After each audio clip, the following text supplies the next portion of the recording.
नमः शिवाय। ओम नमो भगवते वासुदेवाय नमः। राधे राधे भक्तों भगवान के 3 स्वरूप बताए गए हैं जिनको त्रिदेव के रूप में जाना जाता है और ये हैं ब्रह्मा, विष्णु और महेश।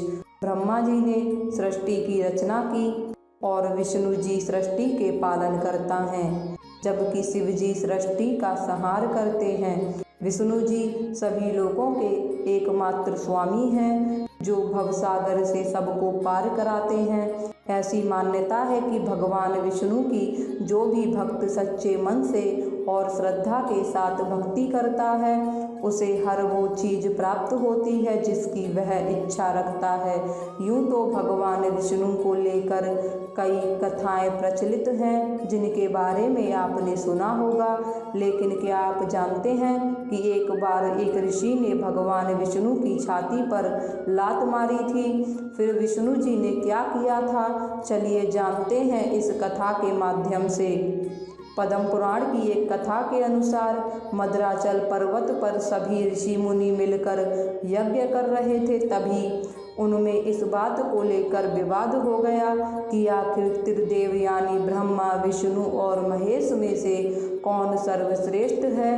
अंत में सभी ऋषियों ने यह तय किया कि जो भी देवता सतोगुणी होंगे वही सबसे श्रेष्ठ होंगे और इस कार्य के लिए सबने मिलकर ऋषि भृगु को चुना। ऋषि मुनियों की बात मानकर ऋषि भृगु ने ब्रह्मा, विष्णु और महेश की परीक्षा लेने का निर्णय किया। सबसे पहले तो ऋषि भृगु अपने पिता ब्रह्मा जी के पास पहुँचे और उनसे क्रोध में कहने लगे कि ब्रह्मा जी ने उनका अपमान किया है।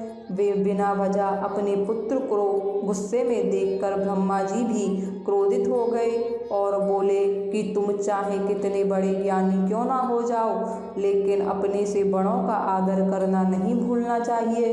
इस पर ऋषि भृगु ने फौरन ब्रह्मा जी से क्षमा मांगी और कहा कि वो सिर्फ इतना देखना चाहते थे कि उन्हें क्रोध आता है या नहीं। इसके बाद ऋषि भृगु भगवान शिव की परीक्षा लेने कैलाश पर्वत पहुँचे। जहाँ पहुँचने के बाद उन्हें पता चला कि महादेव अपने ध्यान में लीन हैं।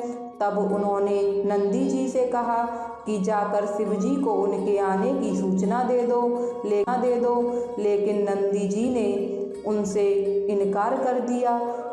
इसके बाद ऋषि भृगु खुद ही भगवान भोलेनाथ के पास पहुंच गए और उनका आह्वान करने लगे। ध्यान भंग हो गया और वे क्रोधित हो उठे।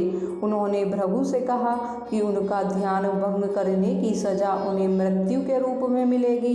इतने में वहां माता पार्वती आ गई और शिव जी को सारी बात बताई। तब जाकर शिव जी का क्रोध शांत हुआ और उन्होंने ऋषि भृगु से कहा कि क्रोध तो उनका स्थायी भाव है। शंकर जी ने भृगु को क्षमा कर दिया और वे कैलाश से चले गए। ब्रह्मा जी और शिव जी की परीक्षा लेने के बाद ऋषि भृगु सीधे बैकुंठ विष्णु जी के पास पहुँचे। ऋषि भृगु को आता देख भगवान विष्णु सोने का नाटक करने लगे। तभी ऋषि भृगु ने ना आव देखा ना ताव और बिना कुछ कहे सुने भगवान विष्णु की छाती पर अपने दाहिने पैर से वार कर दिया। ऋषि भृगु तो बनावटी क्रोध से भरे थे। उन्होंने जैसे ही भगवान विष्णु पर वार किया, भक्त वत्सल भगवान विष्णु शीघ्र ही अपने आसन से उठ खड़े हुए और उन्हें प्रणाम करके उनके चरण सहलाते हुए बोले, भगवान आपके पैर पर चोट तो नहीं लगी, कृपया इस आसन पर विश्राम कीजिए। भगवान, मुझे आपके शुभ आगमन का ज्ञान न था, इसीलिए मैं आपका स्वागत नहीं कर सका। आपके चरणों का स्पर्श तीर्थों को पवित्र करने वाला है। आपके चरणों के स्पर्श से आज मैं धन्य हो गया।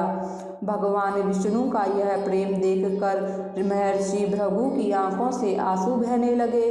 उसके बाद वे ऋषि मुनियों के पास वापस लौट आए और ब्रह्मा जी, शिव जी और श्री विष्णु के यहाँ के सभी अनुभव को विस्तार से बताया। उनके अनुभव सुनकर सभी ऋषि मुनि बड़े हैरान हुए और उनके सभी संदेह दूर हो गए। तभी से वे भगवान विष्णु को सर्वश्रेष्ठ मानकर उनकी पूजा अर्चना करने लगे। भक्तों, आपको भगवान विष्णु की यह कथा अवश्य ही पसंद आई होगी। अगर आपको यह कथा अच्छी लगी हो तो हमारी वीडियो को लाइक कीजिए और आगे ऐसी ही और कथाएं सुनने के लिए चैनल को सब्सक्राइब कर दीजिए। साथ ही नीचे कमेंट बॉक्स में